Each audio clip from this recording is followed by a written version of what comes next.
Antes de começar essa apresentação, eu quero deixar bem claro que o conteúdo que eu vou apresentar em seguida é fruto de reflexões pessoais minhas e não estou me fixando em autor A, B ou C. E eu espero que essas minhas reflexões, que não são definitivas, ou inspirem ou a inspirem a outras reflexões e, eventualmente, outras intuições, imagens, visualizações, outras compreensões. Repito, o que eu vou apresentar não é definitivo, né? É apenas fruto de reflexões pessoais. O Pantáculo martinista provavelmente não surgiu com Samartã, o que de fato não invalida o sim. Pode ser que Papos, Téder, Chabozot, enfim, aqueles primeiros organizadores do martinismo no início do século XX tenham criado este símbolo. De toda forma, é um símbolo extremamente rico e extremamente inspirador. Talvez as ideias que eu vou compartilhar com você, juntando com as suas próprias experiências, suas próprias reflexões, seu próprio saber, te inspirem até ir mais longe na avaliação, no respeito e na veneração a este símbolo fantástico que é o pantáculo martinista.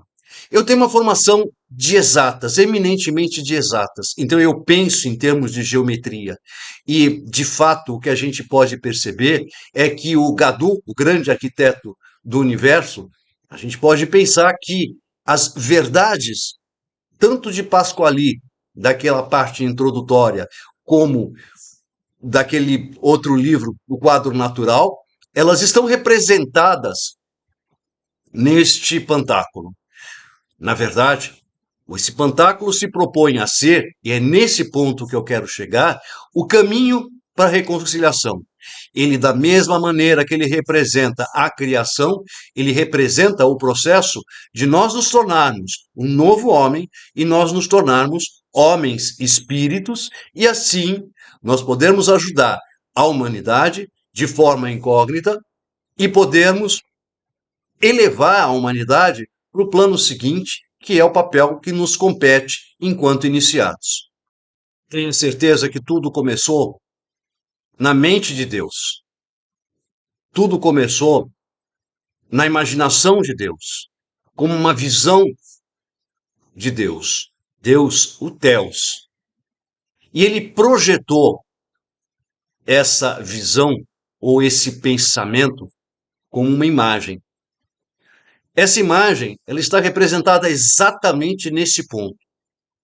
Essa imagem era o germe, era o potencial, mas também era, ao mesmo tempo, o todo. Não tem aquele adágio que diz que o todo está contido no um, da mesma forma que o um está contido no todo? Pois é, mas este todo, enquanto germe, enquanto semente da criação, como germe, quanto semente da nossa consciência, ele precisou se expandir. E ele se expande nas quatro direções: norte, sul, leste, oeste. Ele se expande, na visão de Blavatsky, como se fosse uma corda de um violão.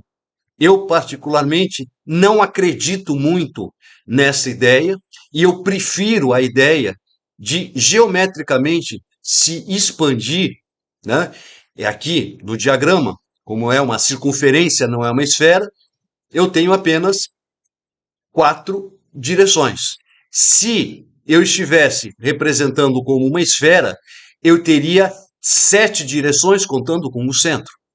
Tá? Então, 6 para os lados, mais 7 para o centro, que é o número ideal a ser contado. Acima, abaixo, à frente, atrás, à direita, à esquerda e no meio. Mas essas direções elas não podiam se expandir infinitamente, porque para gerar alguma coisa, para materializar alguma coisa, elas precisam de uma parede. elas precisam de um anteparo. E para isso, Deus mandou que se delimitasse um espaço. Espaço esse que é o útero. Esse útero, representado por essa primeira circunferência. Repito, é uma visão pessoal minha. Então, essa primeira circunferência, traçada a partir desse centro, diz: até aqui a criação pode se dar. Até aqui a consciência pode se expandir. O normal, tecnicamente falando, seria representar esse vermelho se expandindo por todos esses quadrantes. Eu não o farei só por uma questão de manter a clareza do diagrama, mas é o que de fato acontece. O vermelho do espírito, o vermelho da intensidade, o vermelho do desejo, o vermelho do Theos, ele se expande por todo esse espaço interno. Esse círculo, se alguém quiser alguma referência,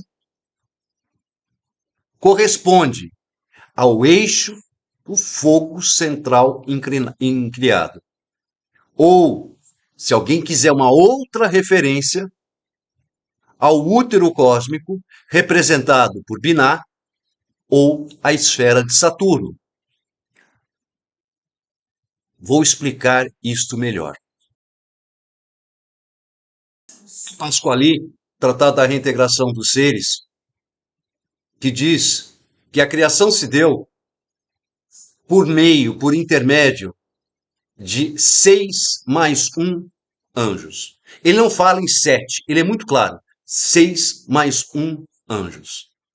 Geometricamente, tentando estabelecer essa relação com o círculo inicial, se eu quiser dividir o círculo inicial em 6 seções iguais, para desenhar um hexágono, por exemplo, o que eu preciso fazer é, com o mesmo raio desse círculo interior, traçar a partir de um desses cruzamentos, basta eu fazer isso, cruzamento desses eixos, e eu fiz a partir do eixo horizontal, centrei a ponta seca do compasso, eu abri circunferências, onde cruzou com a circunferência principal mais espessa, eu considerei um outro centro, abri um outro círculo, e assim sucessivamente eu formei essa flor, a gente pode dizer. Esses 6 círculos mais 1 correspondem aos 7 anjos planetários. Diz os textos antigos de Cabala, há uma passagem em Gênesis que se refere a isso, de que, à medida que a criação se processou, 7 anjos ou 7 vigilantes passaram a ser responsáveis por cuidar dos destinos da Terra. Quando a gente fala de cuidar dos destinos da Terra, é cuidar dos destinos da humanidade. Na prática, significa dizer que existe um coro de 7 arcanjos, onde, de tempos em tempos, eles se revezam em conduzir os destinos da humanidade, inspirar, instilar os destinos da humanidade. Pode-se fazer esta analogia, veja, a mitologia grega, ela já traz essa ideia na medida em que, num determinado momento, Júpiter destrona Zeus. Veja, se você seguir na árvore da vida, né, depois de Júpiter, depois de Saturno, Binah, a esfera seguinte é a esfera de Júpiter, para depois ser a esfera de Marte. Não sei se é essa a ordem dos arcanjos, não tenho informação a esse respeito, mas a mitologia grega já nos dá uma ideia. Os gigantes, Os deuses olímpicos eram enormes, eles eram representados como gigantes. Não vou entrar no mérito dos nefilins aqui, dos Anunnaki, não é o caso. Mas eu prefiro me ater à árvore da vida e aos anjos planetários, que, em escala maior, correspondem às 7 letras duplas do alfabeto hebraico. Então temos as letras do alfabeto hebraico aí começando a se manifestar. Os 7 deuses planetários, que são os planetas visíveis. Então nós temos um arcanjo. Acima desses dos arcanjos existem outras entidades, existem outras espiritualidades que têm uma gestão um pouco maior, têm uma visão um pouquinho maior do todo, porque vocês devem saber que tudo o que foi criado abaixo de Deus e não tem livre-arbítrio, só tem livre-arbítrio somos nós, cumpre ordens. E eles são ótimos cumpridores de ordens. Por isso que o universo funciona. Agora ficou fácil. O passo seguinte, essa ação dos arcanjos nesse processo de criação, nesse processo de gestão da Terra, dos seres que aqui habitam e da própria humanidade, do próprio homem, atua, né? Não de uma forma direta ou de uma forma objetiva, vamos dizer assim. Atua de uma forma metafísica, talvez seja a palavra mais adequada. Por isso que essa ação no interior do eixo fogo central incriado, ela se dá à distância e é representada pelo hexágono. Então, esse hexágono, como é que você traça o hexágono? Você simplesmente junta esses pontos que você usou como centro da circunferência. Aí você traça o hexágono. Mas como é que atua? Né? Cada hexágono tem um ponto meio, e esse ponto meio vai representar a interação dessas forças, que nós vamos ver na sequência, que vem de cima e as forças que vêm de baixo. Quando você junta os pontos médios das faces desse hexágono, você desenha estes 2 triângulos que, de fato, são entrelaçados entre si, e no pantáculo martinista costumam ser representados com cores distintas, um branco e outro negro. O triângulo com o vértice para cima tem uma conexão com o Altíssimo, com o Divino, com o espiritual. O triângulo com o vértice para baixo, ele representa a elevação, a purificação